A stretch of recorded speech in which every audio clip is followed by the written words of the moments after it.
savez qu'Edmond Lé a eu un parcours particulier. C'est un bigourdan, un pur bigourdan. Il se réclame comme étant un bigourdan. Il est né à Lannemezan en 1930. Il se réclame surtout comme étant allé aux États-Unis. C'est pas qu'il s'en prévaut, mais c'est que ça fait partie de l'essentiel de son parcours, non pas en termes de temps, parce que c'est simplement 4 ans. Ce voyage aux États-Unis, au cours de ses études, l'a profondément marqué. Donc 4 ans, de 1958 à 1962. C'est un architecte avant tout. Voilà, c'est un artiste avant tout, un artiste-architecte avant tout. Et c'est son métier, c'est son être, il est constitué comme ça. Il est issu donc de ce courant qui, aux États-Unis, a fait une partie de l'identité de l'architecture américaine au XXe siècle, c'est-à-dire Wright notamment, pas seulement, mais Wright. Et on va voir ici que tout ce vocabulaire qu'il a en partie emprunté à Wright, c'est un vocabulaire qu'il a su réinterpréter. La découverte, ça a été en 68, quand on a été, au moment de mai 68, voir cet architecte dont on entendait parler à Tarbes, de voir le Navarre. Le Navarre qui était un immeuble de logement où tout était de pied, rien n'était vertical. Ça passait de l'ombre à la lumière d'une façon extraordinaire. Les appartements étaient avec des demi-niveaux, des emmarchements, des jeux d'espace entre eux, de qualité qui provoquaient des émotions extraordinaires. L'IUT date de 1989, la première tranche, et c'est fait en 4 tranches, dont une tranche qui n'a pas été faite par Edmond Lé, dans la mesure où il a eu un AVC en 1995.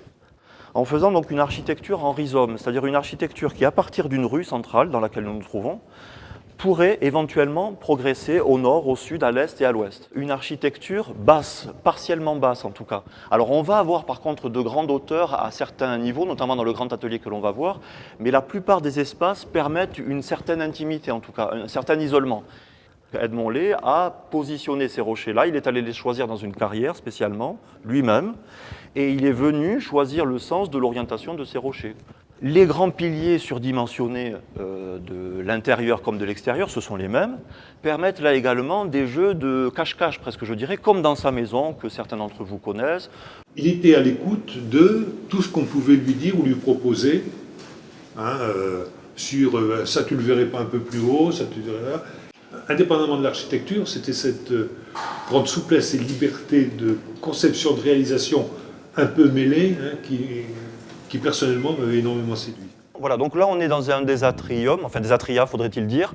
Donc vous voyez de grands puits de lumière qui sont fermés par un pyramidon comme ça, qui peuvent faire référence aux grands cônes de lumière de Le Corbusier. Et Edmond Lé, qu'on a souvent dissocié, mis à part, dit qu'il était éventuellement un non-imitateur de Le Corbusier, un non-suiveur de Le Corbusier, un ennemi de Le Corbusier. Eh bien non, il est également un admirateur de Le Corbusier, qu'il reconnaît comme un grand architecte, et il va puiser comme ça des éléments ou des petits trucs comme ça, des petites astuces d'architecte. Alors on va se diriger vers le grand atelier, qui est un peu le morceau de bravoure d'Edmond Lé. C'est là la grande pièce, le grand vaisseau amiral d'Edmond Lé, qui est en fait le lieu à 2 niveaux qui permet aux élèves d'apprendre le tournage, je crois. Il ne vient pas bloquer la vue par des montants verticaux. Vous savez, souvent dans des angles, forcément, entre 2 vitrages, il n'y a pas de joint de caoutchouc ou de boudin de plastique ou de joint de silicone. Il y a un montant de bois qui permet de renforcer ce qui est logique.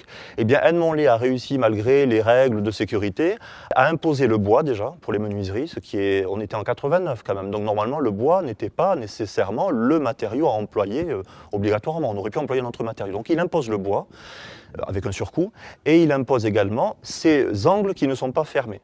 Aujourd'hui, on parle de végétalisation à tout va, mais Edmond Lé, dès les années 70, même, ici on est dans la fin des années 80, avait pensé largement à la végétalisation des lieux, des façades, des toits, bien entendu. On vient retrouver ici des éléments qui sont tout à fait caractéristiques de son architecture également, de l'éclairage indirect. Donc là, il y avait des néons, comme partout, même dans les maisons de particuliers, il mettait des néons, il venait cacher des néons dans des sortes de petites structures, moulures, souvent en bois, ici elles ne sont pas en bois, mais souvent en bois, qui viennent éclairer donc la sous-face et qui font que la lumière peut retomber de manière un peu plus douce. Ces rambardes qu'il n'appréciait pas nécessairement parce qu'il aurait préféré un autre matériau, notamment l'acier. Il aimait bien l'acier pour ses rambardes. Certains bâtiments portent des rambardes en acier, notamment l'immeuble de la halte routière de la Place aux Bois à Tarbes notamment. Il y a des rambardes et des grilles en acier et non pas en aluminium. Edmond Lay prône l'évitement dans l'architecture, c'est-à-dire l'architecture doit permettre de s'isoler, voire de se cacher. Et vous voyez qu'on est à la fois dans de l'architecture et dans du mobilier. C'est du mobilier qui est intégré, qui est fixe, qui n'est pas mobile, qui n'est pas volant, mais on a quelque chose qui reprend la forme du pilier, la forme de la base du pilier ou du haut du pilier, on pourrait dire. On est dans quelque chose d'enveloppant, vous voyez, et puis on est quand même dans l'espace public, on est dans la rue. Pour qu'un effet soit perçu, il faut qu'il soit excessif. Hein? Et chez Edmond Lay, j'ai vu exactement ça. Les avant-toits, pour qu'on voit qu'il est grand, il faut qu'il soit trop grand. Hein? Il faut que, après, on voit que c'est ça qu'il fallait. Donc vous avez en fait le dernier, on va dire le dernier édifice officiellement public. Donc là on est en 96. Il y a cette espèce de puits de lumière là-haut, qui est un véritable puits de lumière, mais très large, très épais, très présent. On est au cœur même du bâtiment. Vous voyez ce bâtiment qui est un grand quadrilatère, donc on est au cœur de ce bâtiment, donc c'est très sombre au départ. Alors il vient encombrer également l'espace par ces coursives qui sont très présentes, très massives, et puis par, vous voyez, des ressauts de coursives comme ça, enfin des éléments qui viennent comme en saillie de la coursive, dans les angles, dans certains endroits, effectivement. Donc on se dit, ce puits de lumière à la fois paraît essentiel, on est au cœur de ce bâtiment très épais, et en même temps, il en fait autre chose. Donc là, il y a quand même un second degré, je pense un peu d'ironie quand même, de la part d'Edmond Lay.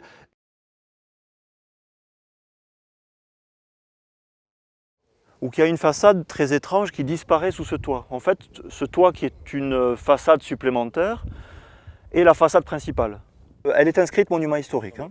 Elle est inscrite monument historique, mais par contre, on va passer à une seconde phase qui sera le classement monument historique.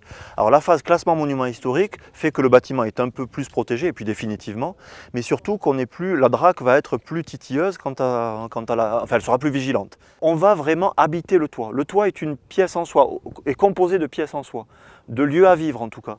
Et quand on la voit comme ça, on se dit, il n'y a que le bas, et en haut, il y a quelques greniers, quelques pièces dans le grenier. Eh bien non. Tout le haut est occupé par des mezzanines, des demi-mezzanines, des demi-étages qui forment vraiment des pièces à vivre et réellement à vivre et qui sont éclairées. Vous avez cet élément un peu perturbateur devant vous. Cet élément perturbateur, c'est comme un élément de défense, vous voyez. Derrière, il y a la cuisine. Donc Edmond Lay, à la fois, fait des maisons qui se protègent de l'environnement, mais qui dialoguent également avec l'environnement. Alors je vous disais une façade expressionniste, là on est quand même dans quelque chose de... on est dans quelque chose de puissant, mais qui exprime vraiment quelque chose. C'est-à-dire c'est la relation à la nature, c'est on se projette vers le paysage et on y va avec force et conviction. Perdu dans une colline près de Tarbes en province, enfin un peu en dehors de tous les canons de la réussite tels qu'on les conçoit dans le succès dans la vie active, pour y être arrivé, c'est quand même un tempérament, mais qui est aussi fait, je pense, enfin, on l'avait pratiqué à l'époque, par beaucoup de simplicité, puis aussi ce qu'on pourrait appeler de la naïveté, parce qu'il y a plein de choses qu'on n'oserait pas, et lui, il le faisait très simplement, et ça marche. Et ça, c'est absolument extraordinaire, quoi.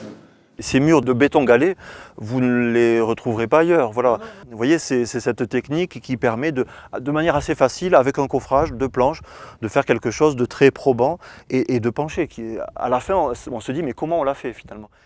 Alors, les rochers, toujours, les rochers intérieurs et extérieurs. Alors là, vous les voyez à l'extérieur. Vous en avez vu 3 là-bas, sur la façade principale. Il y en a un ici, il y en aura d'autres ailleurs. Et puis, il y en aura surtout à l'intérieur. Alors, ils ont été mis avant que le toit ne soit posé, bien entendu. Et donc derrière, vous avez le car park, enfin, ce qu'on peut appeler le car park, comme une sorte de garage mais ouvert, de préau si vous voulez, qui permet de ménager, de sécuriser un peu le lieu, ou en tout cas de garer la voiture, d'être à couvert contre le soleil, la pluie, etc. Alors là, il y a vraiment l'idée wrightienne de sas d'accueil comme ça en partie vitrée. Alors comme vous l'avez vu à l'IUT et dans d'autres bâtiments, les angles ne sont, si possible, pas contreventés par des baguettes de bois ou de métal. En tout cas, elles doivent être le moins visibles possible. Et c'est le cas ici, il y a simplement un peu de silicone. Voilà Claudine Lay. Bonjour monsieur Lermé. Les meubles intégrés sont légèrement inclinés de manière à ne pas ressentir cet effet de confinement, si vous voulez. On vient capter la lumière du nord, qui se reflète sur la sous-face aussi. Donc vous voyez, c'est comme des paravents. Hein. On a des rochers qui sont comme des paravents réellement. Bon, en même temps, on se dit c'est beaucoup de poids pour un paravent, mais ce sont des paravents. Alors, on peut se dire également, Edmond Lay est sensible aux forces de la nature, les forces telluriques, on pourrait dire. Vous voyez. Donc, c'est aussi une manière de faire entrer la nature à l'intérieur, en plus du côté pratique. Hein.